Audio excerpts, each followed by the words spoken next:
साथियों नमस्कार, जय हिंद, जय भारत, जय मेवाड़।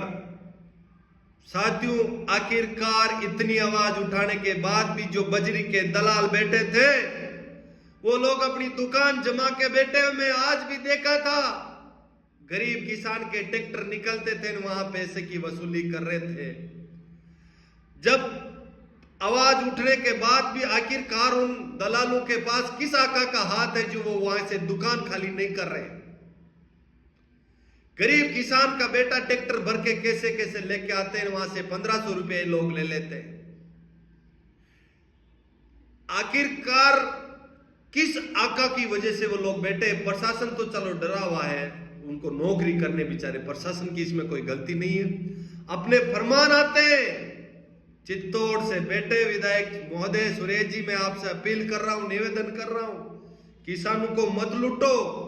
रेत के नाम पे इतने पैसे वसूल कर रहे और अपने परिवार को तो आप विदेश कंट्री में घुमा रहे हो, इन गरीब किसानों को पैसा लेके क्यों?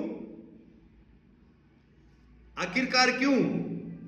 उस दुकान को उखाड़ के रहूंगा, ये मत सोचना कि वसूली कर रहे हो, बजरी के पैसे लूट रहे हो, तुम्हारे पास लीज नहीं, माइनिंग नहीं, बिना काम वसूली। एसपी साहब ने कहने के बाद भी आपने दुकान खाली नहीं की, इसका मतलब आपके विधायक का ऐसा हाथ है, क्योंकि थैला भर के विधायक के जा रहा है, विधायक विदेश में घूम रहा है, पैसा लूट रहा है, और जो आवाज उठाएगा उसके ऊपर SC/ST के मुकदमे लगाओगे आप लोग। नहीं डरेंगे आपके मुकदमों से।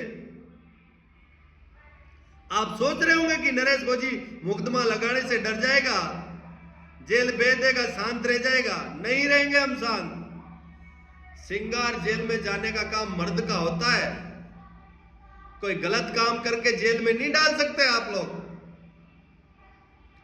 कोई गरीब किसान का बेटा आया था बेगू को जगाने के लिए, उसके खिलाफ मुकदमा दर्ज करके उसकी आवाज को शांत कर देंगे। नहीं होगा।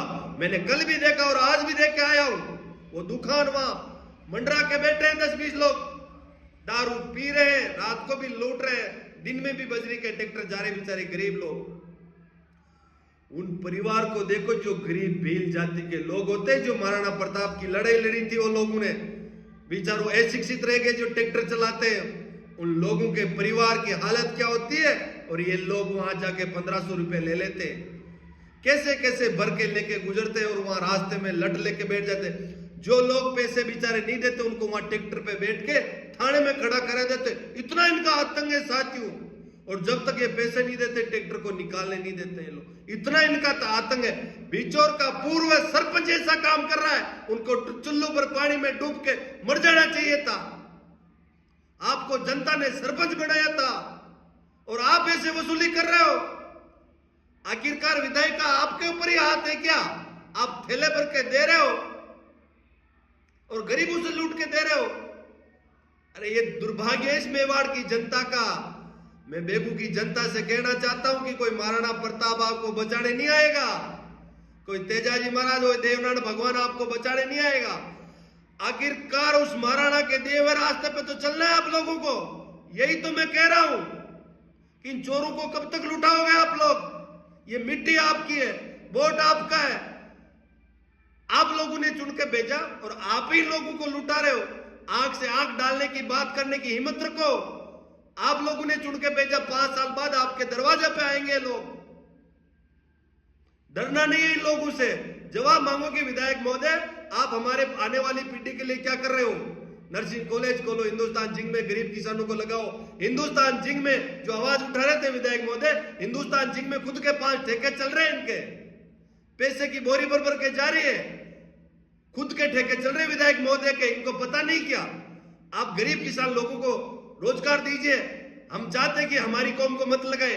धाकड़ कौम के लोग जो पढ़े लिखे नौजवान हैं, ITI करके बैठे धाकड़ कौम के लोग, उनको तो हिंदुस्तान जिंक में लगा दीजिए आप। दूसरी कौम को मत लगाए, लेकिन उनको तो लगा दीजिए। वो आने वाले पीढ़ी में अधिकारी बनेंगे, हमारी कौम को लगा देंगे। लेकिन आप जो हिंदुस्तान जिंक से लूट रहे हो, बजरी से लूट रहे हो, नितिन से लूट रहे हो, राउत बाटा से लूट रहे हो। क्यों लूट रहे हो? राउत बाटा में नौजवान को नौकरी दीजिए, हिंदुस्तान जिंक में अपने किसान बेटे को नौकरी दीजिए। आप पैसे वहां से मत लीजिए कि मेरे विधानसभा के लोगों को वहां नौकरी दीजिए। ये काम आपसे बोलना चाहिए थे। नहीं, पैसे लूट रहे हो, जमीन लूट रहे हो, बजरी के पैसे लूट रहे हो और विदेश में घूम रहे हो, ये नहीं होने दूंगा। ईंट से ईंट बजा दूंगा। आने वाले समय में सड़कों पे लड़ूंगा, जेल में डाल देना, मुकदमा कर देना, नहीं डरूंगा। इस मेवाड़ के नौजवानों की आवाज बन के खड़ा हूं मैं। साथियों, आप सभी लोगों से मेरा बहुत बहुत धन्यवाद और हमेशा मेरे ऊपर कृपा है बानोड़ा बालाजी। आप गरीब लोगों की मेरे ऊपर आशीर्वाद है। मैं इन चोरों से डरूंगा नहीं, मुकदमा से डरूंगा नहीं, आपकी हमेशा मजबूती से आवाज उठाऊंगा। साथियों, जय हिंद, जय भारत, राम राम साहब।